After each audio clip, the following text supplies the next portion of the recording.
I'm so glad that you're here. And I'm delighted that you chose me to officiate your COVID-19 wedding in an odd, strange, and yet beautiful, beautiful way. So thank you for this opportunity. I'm here today to witness and join you in the sacred and joyous rite of marriage, consciously weaving the fabric of your partnership and the life you choose to co-create with each other. So in honor of your special day, I told Joan that I would choose a reading and kind of surprise her, so nobody got to choose this but me.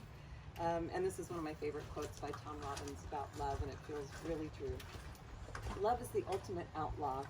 It just won't adhere to any rules. The most any of us can do is to sign on as its accomplice. Instead of vowing to honor and obey, maybe we should swear to aid and abet. That would mean that security is out of the question. The words make and stay become inappropriate. My love for you has no strings attached. I love you for free. And I wish for you that kind of union, that you can aid and abet each other in this grand adventure of love. So I understand the two of you exchanged vows last night. Is that true?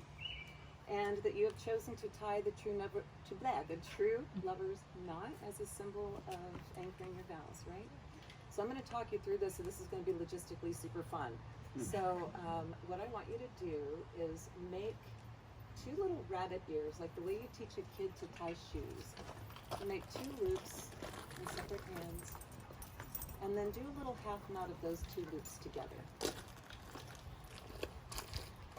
Now, without really cinching it down, the idea is that you're both going to get a wrist inside one of those loops. Inside these loops? Yep. Each one of you gets a loop. Do yours first. And which hand would I use? The opposite Doesn't hand matter, or the same? whichever you want. And now, if you can, pull the tails so that the tails are just a little bit long. There you go. And then when you're ready, I want you to both, this is also a metaphor for how relationships are. It's like a beautiful dance where somebody's leading and somebody's following, but it's both people working together. So what you need to do is pull with equal tension to tighten that knot. Both of you pulling and holding those vows in your mind. And as you pull your wrists apart, let that knot, see if it'll tie down. Just trust it and see if it'll work. Pull them hard. Really good. You got it? Yeah? All right. So, you can go ahead and take your wrists out. And I want to tell you about the symbology of this knot and why it's important to hang on to. And I don't know if other people know the tradition of the true lover's knot. But it's called the true lover's knot because if you pull on the loops, you're strengthening the bond. But if you pull on the ends, you'll untie it, right? And this reminds you that every day you get to make that choice of how you relate to each other, what you're pulling on. Are you pulling on the loops or are you pulling on the ends? And there's nothing wrong with either one of those, but it's good to notice that you have that choice every day in your relationship to pull the loop or to pull on the end. And I hope that you choose to pull on the loop as long as it serves both of you and your paths and the love that you have. And that if a day ever comes that you have to pull on the ends, and I hope that day never comes, but if it does, that you do it with the highest regard and appreciation and love for each other. So that is the symbol of the true lover's knot. Keep it with you and let it remind you that you're bound, but you're also free. You have a choice. I understand, too, that as a symbol of your marriage, you've chosen rings. Is this correct? All right, Jeremy, if you would take Joan's ring. And you're being a fabulous witness. You're good. Slippery. This is good. There always has to be at least one thing. Otherwise, I think it's terrible luck. So, this is good.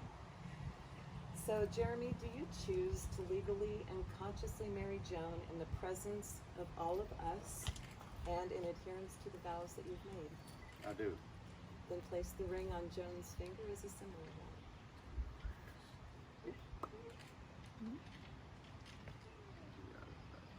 All right.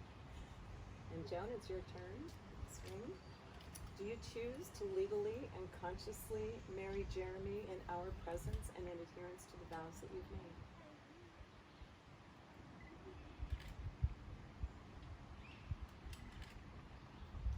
By by the powers vested in me by the Commonwealth of Virginia, I now pronounce you Mr. and Mrs. Doody, husband and wife. You may kiss, not that you needed my permission.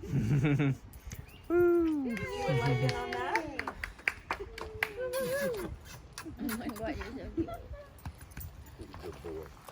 Congratulations. Thank you. Thank you so much. Thank you.